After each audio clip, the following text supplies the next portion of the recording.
Perkiraannya masing-masing kalau nanti warga mau dapat monggo, yang paling kecil dari 14 rumah itu yang paling kecil jumlahnya adalah 21.250.000. Itu yang paling kecil kompensasi dari PPKI. Kemudian yang paling besar adalah 141.100.000 rupiah. Jadi kompensasi yang diberikan mereka adalah pertama, bangunan induk itu tidak dihitung karena dianggap itu asalnya PPKI. Kemudian yang dianggap adalah bangunan tambahan. Misalnya kita buat kos-kosan, kita buat kamar tambahan atau buat kamar mandi. Perhitungannya 250.000 per meter persegi untuk bangunan permanen, 200.000 untuk bangunan semi permanen. Kemudian dikasih untuk rumah singgah sebesar 10 juta per rumah. Kemudian dikasih ongkos bongkar itu truk itu 2.500.000 per rumah. Dan ada tadi dari Pamidikesmo ada yang namanya bebungah. Bebungah diberikan oleh keraton kepada 14 warga. Jumlah bebungahnya adalah 750 juta dibagi 14 warga bagi rata. Atau kurang lebih satu orang terimanya 53.700.000. Itu yang dari keraton. Sebetulnya yang kita masalahkan bukan bebungah dari keraton. Sebetulnya kita terima kasih sekali keraton sudah begitu baik empati terhadap warga. Yang kita permasalahkan sebetulnya adalah kompensasi dari PPKI. Tadi Ibu Ani sudah menjelaskan bagaimana dia merawat rumah sampai berapa puluh juta atau berapa ratus juta, mungkin sudah dijelaskan. Yang kedua, perlakuan PPKI terhadap warga, di mana tadi Arti Sukaryo sudah menjelaskan. Nah, itulah yang membuat kami merasa sangat kecewa terhadap perlakuan PPKI, sehingga kami memutuskan untuk menolak. Dan karena menolak, mereka sudah mengakhiri komunikasi dengan kita menyerahkan, monggo kalau kita mau lewat jalur hukum silahkan gugat kami pada 14 ini, kami siap menghadapi. Sudah ada Pak Polri selaku juru bicara dan juga Pak Raka selaku dari LBH akan membantu kita. Itu yang dari dan nanti kita ajukan karena semua sudah lengkap, kita lengkapi. Kenapa PPKI dengan Palila bisa mengajukan bahwa yang sudah punya SHT tidak bisa? Haknya sama, kita akan ajukan, tetap ajukan. Tergantung nanti keraton memberikan pada kita. Pernya ketika disampaikan ada yang namanya bebungah. Bebungah itu yang membuat bungah atau senang, yaitu empati dari raja kita memberikan 750 juta untuk 14 rumah. Itu sesuatu yang tidak ada dalam bayangan kami. Yang ada bayangan kami adalah dari KAI. Ternyata kok raja juga memberikan seperti itu. Berarti itu salah satu wujud dari pengertian raja. Dan hal ini Gusti Kanjeng Ratu. Relokasi nggak ada dibicarakan relokasi. Adanya cuma ongkos bongkar gitu aja. Sama tadi perincian saya berikan yang paling kecil 20 juta berapa, paling besar 120 juta. Itu aja. Sudah cukup? Ya.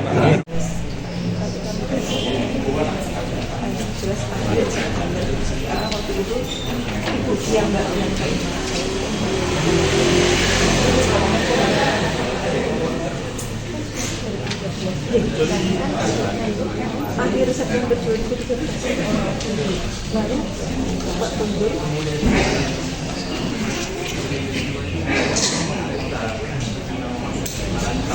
disuruh mengosongkan. Jadi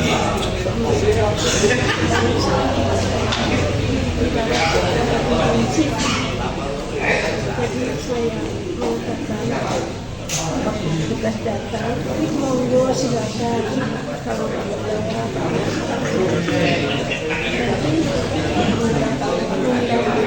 saya sedang terus keluar dengan bagi daster itu ya. Disampaikan surat ini, saya sudah tanda tangan, tapi di foto, saya keberatan di foto, tapi tetap di foto. Menerima orang dalam keadaan out-out itu loh, kan ibu ini bercerita. Jadi dia juga tidak menghargai bahwa ibu masih dalam keadaan terluka. Jadi saya dipaksa foto menerima surat ini. Jadi pada waktu itu kami sangat gimana tidak siap sama sekali, gimana akan dimakamkan. Terus sebetulnya ini sudah ada makam keluarga disiapkan, tapi kita kalau seperti itu karena mendadak dimakamkan sementara.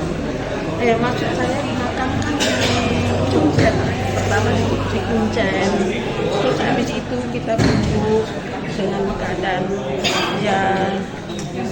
dalam keadaan teringat dengan wasiat bapaknya, wasiat bapak akan dilakukan lalu dibongkar masjidnya yang menyelenggarakan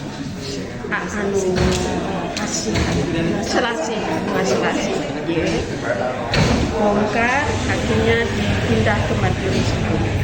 Alhamdulillah tidak bau mas, mungkin Allah menunjukkan kebesarannya bahwa kami dizolimi meninggal bapak kita itu tidak bau sama sekali. Sudah 3 hari sampai di Madiun itu dibuka sudah tidak bau. Ya tersedia karena kami bingung dalam keadaan itu. Jadi saya sebagai istri ingin berdampingan terus dengan suami, bisa menyekat. Jadi saya akhirnya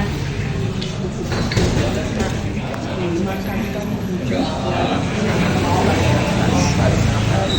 keluarga saya juga dapat 14 dari saudara.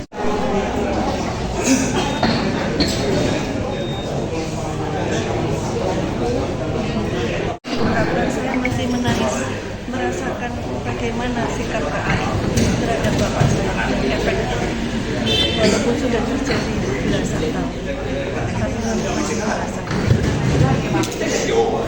Kalau boleh tahu nama bapaknya siapa, terus dulu pensiun sebagai apa di Orang aset, bagian aset, manajer aset zaman saiki. Kalau dulu IKD, istilahnya dulu IKD, sekarang manajer aset. Yang sudah keren itu manajer aset, kalau dulu IKD. Ketika berganti, sekarang kan bentuknya jadi PT KAI. Dulu kan bentuknya masih pada saat itu perubahan. Pada zaman ketika itu sebutannya adalah IKD. Tapi pada zaman sekarang PT KAI, IKD itu jadi IKD itu sebenarnya inspeksi jalan dan bangunan termasuk railway kereta. Lalu sekarang aset, manajer aset namanya, saya tidak tahu beralih ke manajer aset. Saya tidak menjalankan urusan PT. namanya saya Pak Sutaryo. Kalau ibu Ya, ini sudah ada. namanya ibu Ibu Saidah Sutaryo. Saidah seperti namanya bapak ini. Dan lalu kalau ibu Saidah spell